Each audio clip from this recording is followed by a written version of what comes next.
గుడ్లు అయితే వేసేసుకుంటున్నా.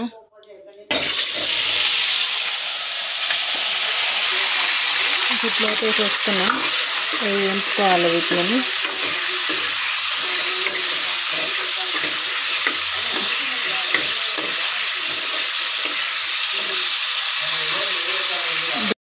దీంట్లో కొంచెం పసుపు, కొంచెం ఉప్పు, కొంచెం కారం అయితే వేసుకోవాలి.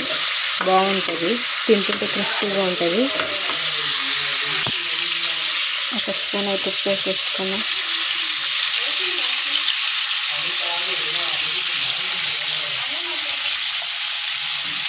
ఒక స్పూన్ పసుపు అయితే వేసేసుకున్నాం.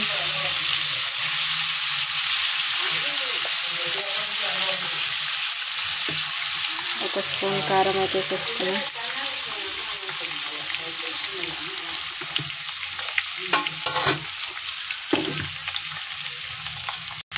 ఇప్పుడు మంచిగా కలుపుకోవాలి. ఇది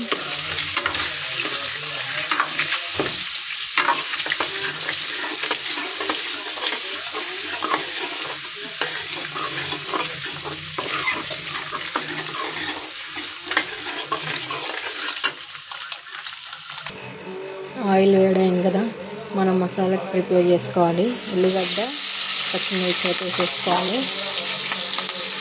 ఉల్లిగడ్డ వేసుకున్నాక టమాటా వేసేసుకోవాలి.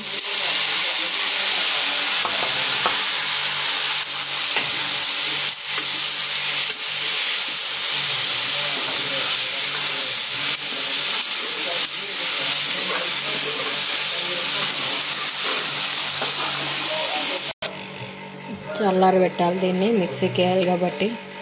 ఎగ్ కర్రీ అయితే స్టార్ట్ చేసేస్తున్నా.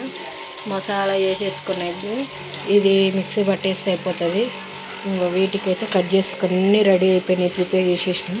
జస్ట్ కూర వేయడం ఒకటే. ఉల్లిగడ్డ వేసుకున్నా వేగాలి. కొత్తిమీర పుదీనా వేసేసుకున్నాం. ఒక 2 స్పూన్లు అల్లం వేసేసుకుంటా.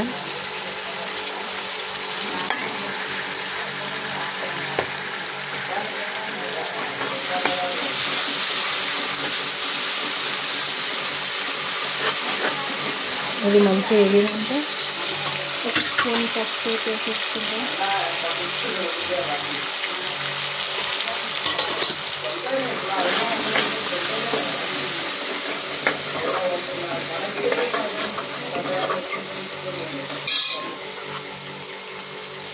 టమాటా ఒక 2-3-4 వేసేసుకోవాలి. ఎందుకంటే దీంట్లో ఎక్కువ వేసుకున్నాం కాబట్టి నాకు దీంట్లో 2 పట్టినాయి.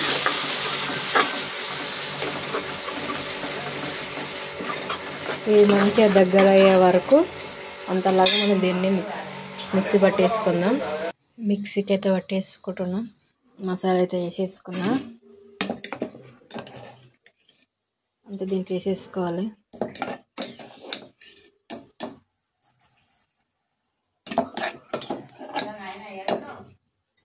దీంట్లో వేసేసుకుంటాం. మొత్తం మసాలా అయితే వేసేసుకున్నా. కలుపుకోవాలి మంచిగా. ఇది మంచిగా నూనె పైకి తేలేలాగా మసాలా పెట్టుకోవాలి మంచిగా. సేమ్ టమాటా పచ్చడిలాగా అయిపోయింది. ఎగ్ మసాలా అయితే వేసేసుకున్నా. ధనియాల పౌడర్, ఎగ్ మసాలా అయితే వేసేసుకున్నా. ఈ గుడ్లు తీసి వేసేసుకోవాలి. అంతే, ఇక అయిపోయినట్టే. ఎగ్ అయితే వేసేసుకుంటున్నా.